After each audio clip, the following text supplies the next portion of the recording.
So let's go back over this, even if we've done it, to discuss some important stuff. So we said that we classified these neurons as autonomic neurons as either cholinergic or adrenergic. What did cholinergic mean? What was the neurotransmitter that was released? Right. And what was the transmitter released with adrenergic? Right, it was norepinephrine. Okay. All of your parasympathetic neurons, preganglionic and postganglionic, all of your parasympathetic are cholinergic. Okay? You have to know this. All of your preganglionic sympathetic are cholinergic. All of your post-ganglionic sympathetic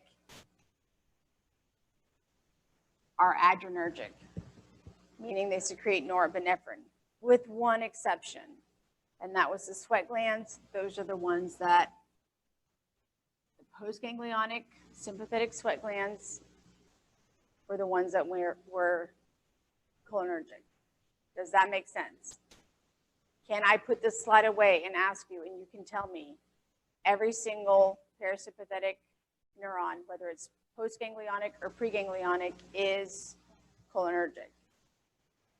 Every sympathetic preganglionic is cholinergic, so they all start out the same. So every preganglionic neuron, whether it is sympathetic or parasympathetic, is cholinergic. Every sympathetic postganglionic neuron is adrenergic, except for sweat glands, they were cholinergic. Okay. All right. And then we went over the picture. I'm not going to go over the picture again because you guys already know it, right? You got this. Okay. Here's your exception right here. That's the sweat glands that don't follow the rule, because what happens here is you get acetylcholine the first time and then acetylcholine the second time when it goes to a sweat gland. If that was going anywhere else and it was a sympathetic postganglionic neuron, it would be secreting norepinephrine and it would be adrenergic. Okay, the following few slides are a chart reviewing all the stuff that we just said. It does discuss what the effect is of these receptors being stimulated by that neurotransmitter, depending on where they are at. This is the part where I'm going to make you happy, okay? I don't need you to know what every single nicotinic receptor, where it's at and what it's going to do, or muscarinic receptor, where it's at and what it's going to do, okay? I know it gets confusing. There's a whole lot of stuff, but we still have a lot of stuff we want to cover. What I do want you to know is that your cholinergic neurons will have two types of receptors, either nicotinic or muscarinic. That is plenty, okay? Can we do that? Yes, awesome. Okay. Because you'll notice if you go through it, and I am going to go through it just because it's going to make it a lot easier for you when you're studying this. If you look at the nicotinic receptors, where are they? Don't worry about where they are. What do they do? Well, look, if I excite them in my postganglionic and parasympathetic neurons, I get impulses. Duh. It just transmits that nerve impulse. In the chromaffin cells of the adrenal medulla, y'all weren't going to tell me that anybody was there. In the chromaffin cells of the adrenal medulla, what does it do? It causes them to secrete norepinephrine or epinephrine. In skeletal muscle, what does it do? It causes contraction. Cool, no big deal. The muscarinic receptors, what do? They're going to either excite or inhibit depending on where they're at, no big deal. Sweat glands are going to increase sweating. Skeletal muscle, they're going to cause relaxation. No big deal. We all right? Let's talk about the adrenergic neurons. Do you remember those? Which ones are the adrenergic neurons? All postganglionic, sympathetic, right? All postganglionic, sympathetic. Can't make it any more obvious. Sympathetic. Oops, that's a C. Sympathetic. All right. Those are my adrenergic neurons. Let's talk about these receptors for a minute, okay? And again, you don't have to memorize all of this, but I do want you to recognize that an alpha 1, an alpha 2, a beta 1, a beta 2, and a beta 3 receptor belong to the adrenergic neurons, okay? That's what you need to know. But I want to discuss what they do because it's going to tie a lot of stuff together. So alpha 1 is the one that you're going to find in the blood vessels that go to your salivary glands, your skin, your mucous membranes, your kidneys, your abdominal viscera, and the radial muscle of the iris, the radial muscle of the iris. Sphincter muscles in the stomach and the urinary bladder, okay? So I have a radial muscle in the iris, I have sphincters in the stomach and the bladder, and then I have some blood vessels that serve different parts of the skin and body. What happens when I stimulate alpha 1 receptors? I'm going to have contraction. So contraction in the smooth muscle fibers of a blood vessel, that's going to give me vasoconstriction. Contraction in the iris, when you contract the iris, it dilates the pupil because the iris is a muscle, right, or has a muscle in it. When that muscle contracts, it actually pulls it out to the edges. That causes that space inside of the iris to get bigger, so it dilates the pupil. Contraction in sphincter muscles. A sphincter is a muscle that is round that covers an opening. If you contract it, it closes up, right? So I'm closing up the opening to my stomach and my urinary bladder. So I've got vasoconstriction, dilatation of the pupil, and closing of the sphincters. Cool? And we're going to come back to it in a minute. My alpha 2 receptors. I'm going to find those in your salivary glands, your sweat glands, your smooth muscle fibers, your pancreatic islet cells, the ones that produce insulin. What does insulin do?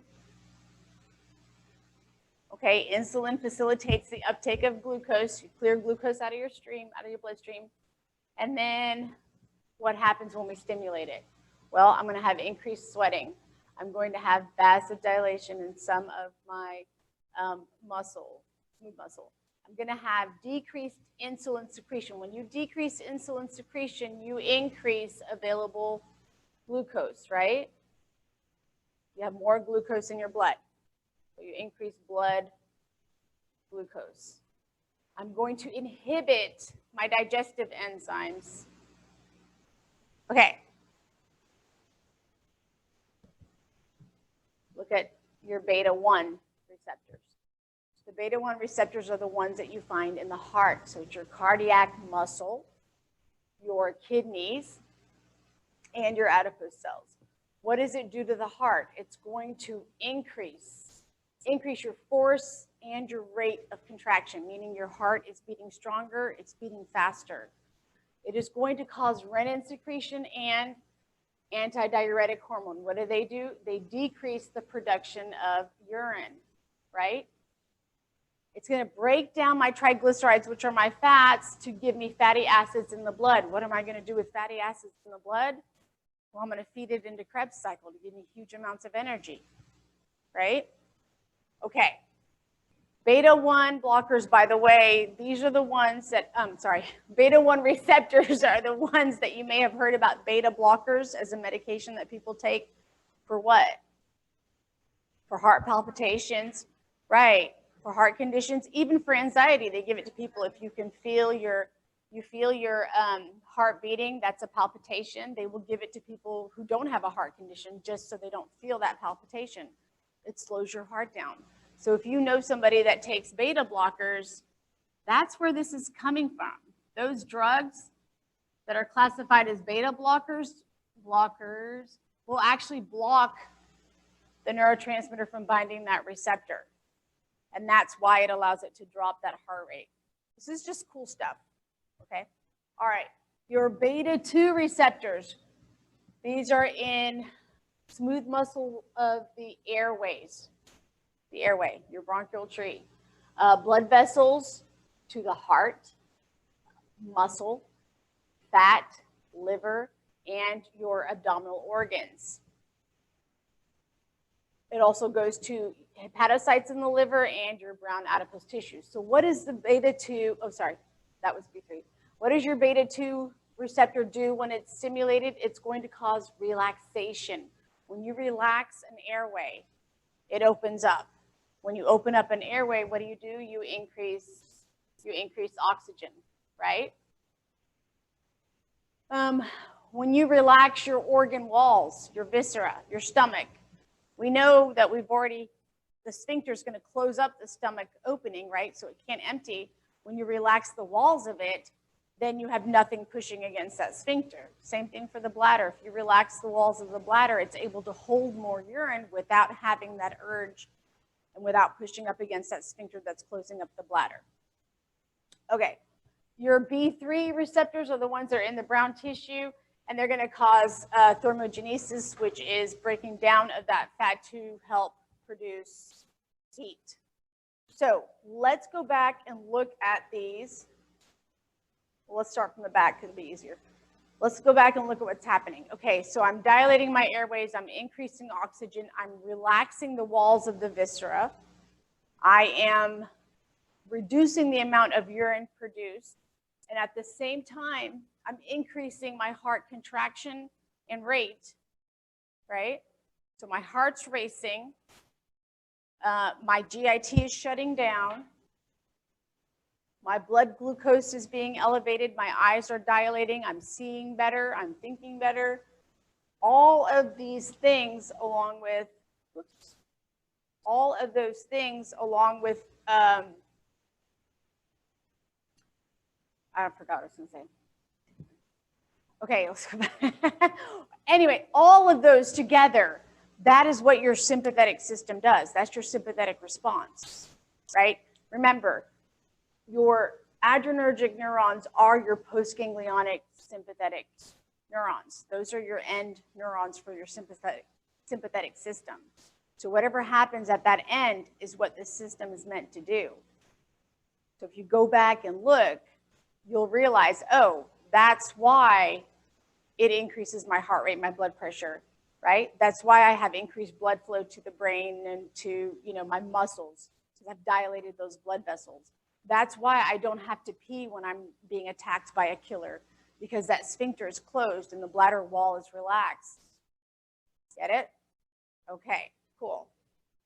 And that's why I wrote sympathetic so big. So, but bottom line, I wanted to go through that because I want you, when we get to the part of where we talk about what these systems do when they're in effect, this kind of explains it all for you. So it shouldn't be a foreign concept. But you do need to know, you need to be able to tell me my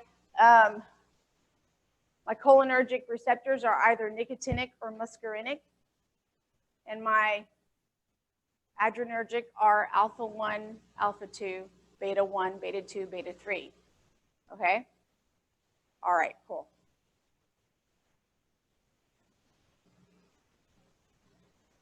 Okay.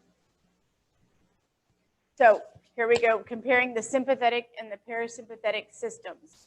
We don't have to spend too much time on this. We're just going to run through it quick because this is just like a review of everything already. So your sympathetic system was your thoracolumbar. Where did we get that from? Well, right here.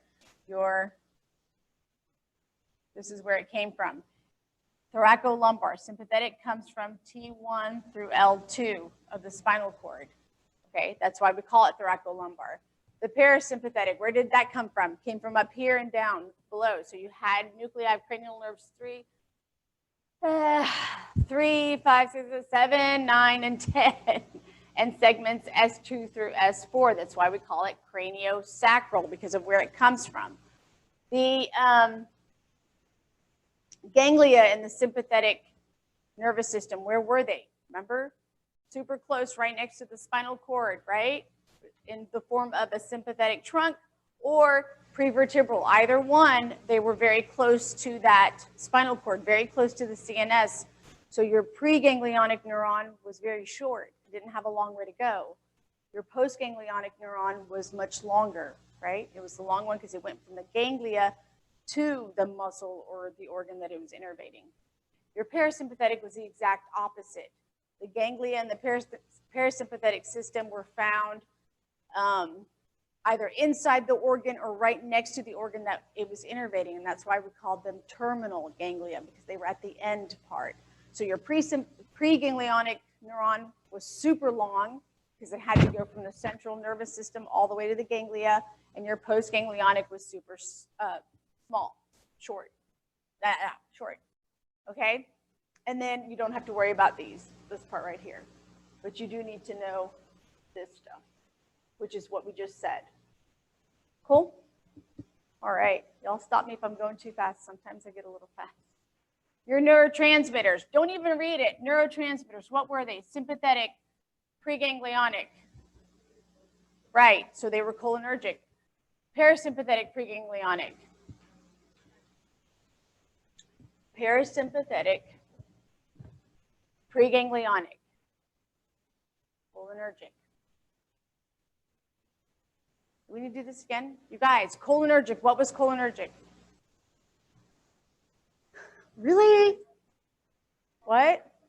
All of the parasympathetic, pre and postganglionic is cholinergic. They the entire parasympathetic system only secretes or only releases acetylcholine. Okay? Just think of it this way. The parasympathetic was your rest and digest, right? It's a very chill system. It didn't even bother to change neurotransmitters. It just uses the same thing over and over.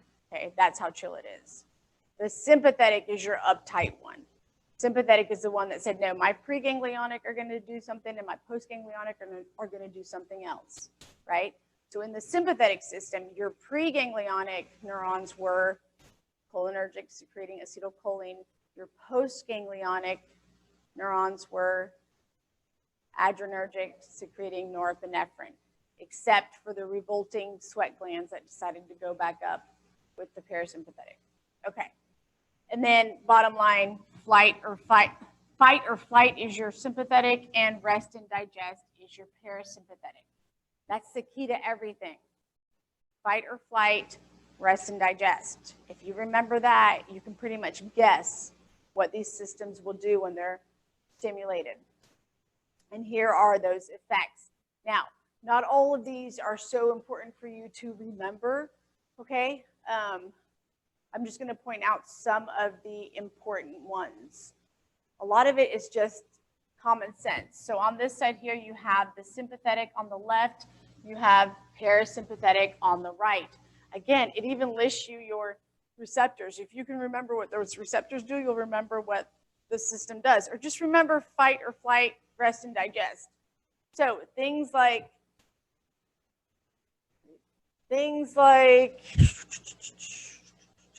in the pancreas. Sympathetic system is one where I'm fighting or flighting, right? So I need energy. Okay, so I'm going to inhibit insulin secretion because I need that glucose in my blood. I don't want to store it away. So we're going to inhibit your insulin. Well, do I need to eat and work on digesting? No, shut that down. So inhibit your digestive enzymes too. We don't need those. Antidiuretic hormone from the pituitary. What does that do? Antidiuretic hormone stops you from producing urine. Right, it stops diuresis. Do I need to pee when I'm running from the bad guy? No, I don't want to be making urine. Shut it down. Give it antidiuretic hormone. What about the parasympathetic? Well, the parasympathetic is all about rest and digest. So increase your secretions of your digestive enzymes. If I'm digesting, I'm likely having a whole box of Girl Scout cookies, and we'll need that insulin to get rid of that sugar. So I'm going to secrete insulin. It's just opposite of it. Okay. When it comes to sweat, what are we doing? Well, the sympathetic is going to actually increase sweat. Yeah. even make you sweat on the palms of your hand and your feet.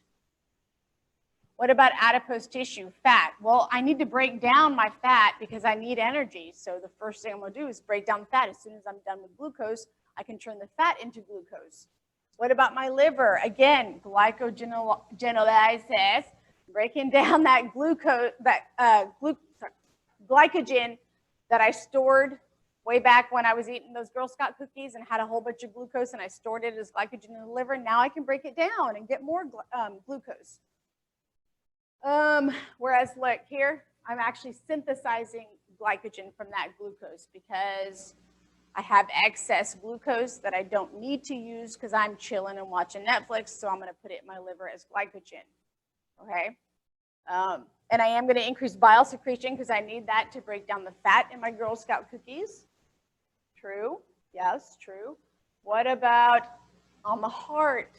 Well, you can guess that if I'm going to run from a murderer, I'm going to need everything in my heart to be elevated, right?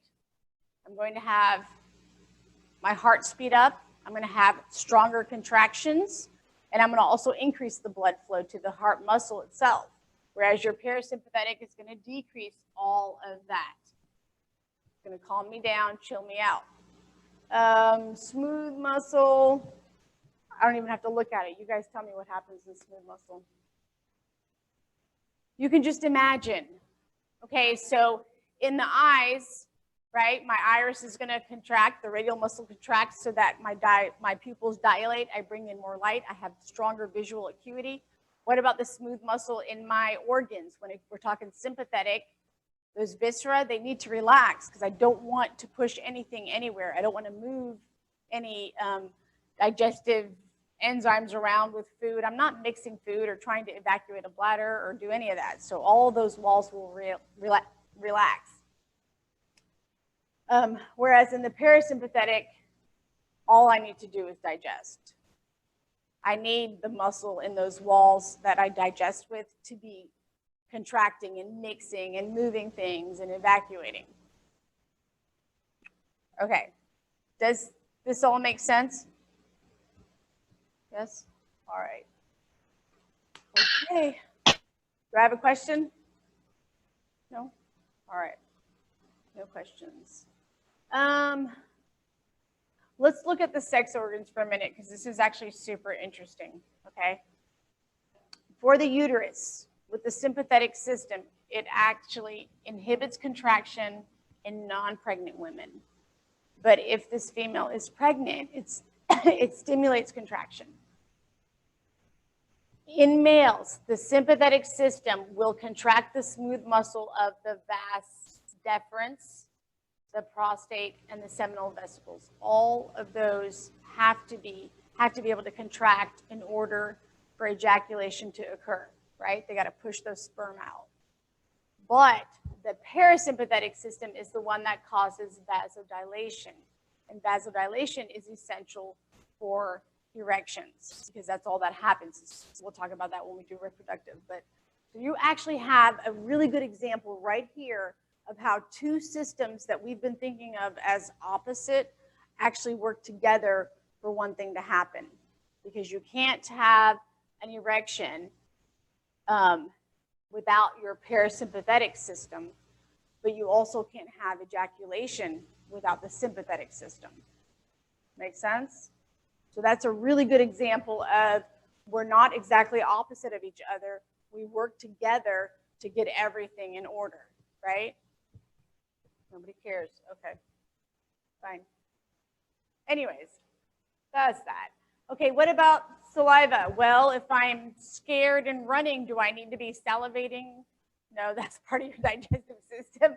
So you're going to decrease it for the sympathetic and then obviously increase it for parasympathetic. Same thing for the gastric glands. We're going to decrease the secretion and blood flow. Here we're going to increase. Same thing here.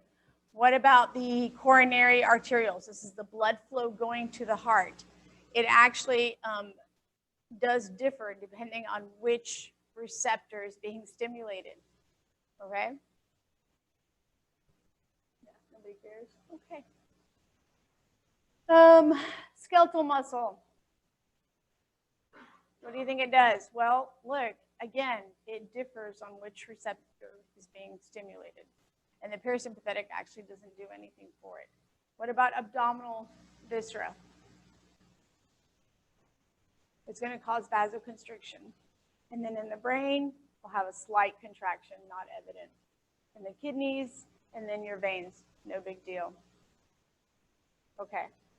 So do you guys feel like you know, kind of? And if you don't, it's okay, because I think I have a slide of it too. All right. So let's talk about how all of this is controlled, my sympathetic and my parasympathetic system, because there are essential parts of our being, of our well-being, that are controlled by this system. Things like your heart rate, the force of your heart contracting, your blood pressure, your blood vessel diameter. All of that is controlled by autonomic reflexes. Okay, we already know what a reflex arc is, right? Yes, remember the reflex arc? Okay, good. So that's how all of this is controlled. We have those receptors that are part of the part of the autonomic nervous system. Remember the receptors that can detect things like different chemicals in our blood, things like your oxygen level, your carbon dioxide level. We have those receptors as part of the autonomic system. Things like, is your stomach stretched and full, or is your bladder full and needs to be evacuated? All of those receptors give that feedback to the autonomic system. And then it adjusts, whether it's sympathetic or parasympathetic that needs to take care of it, it adjusts accordingly to keep us at homeostasis, right? That word that we just can't get rid of for 2 years, two semesters now. So we've talked about autonomic tone before. We're just going to touch on it one more time. The idea that both of these systems are actually working together, right? Constantly. Sometimes one kicks in a little bit more. Sometimes you're anxious or you're scared and your sympathetic takes over a little bit. Sometimes you're more relaxed. Maybe you're on vacation or you're trying to eat a big meal. Your parasympathetic kicks up a little bit, but both of them are constantly working all the time. And that's your autonomic tone. Remember, I associated it with like muscle tone, where in any given moment you have different muscle fibers that are contracting, and that's what gives you your muscle tone. Same thing with the autonomic system. At any given moment, something from this system is actually being active and is initiating some type of change, and it's all to keep homeostasis. Okay. And then we talked about the receptors. We know those exist. The hypothalamus is your integrating system that helps take care of all of this stuff coming in and what it does. Remember in the very beginning when we did the brainstem, we talked about the hypothalamus. What did we say? It controls the pituitary, and the pituitary controls your entire endocrine system. Yes, so hypothalamus is the guy that says, okay, all of the sensory that's coming in, I will take it and decide who goes where. Okay, and then this is just your little look back at, oh yeah, homeostasis. This is how it relates to everything we've talked about so far.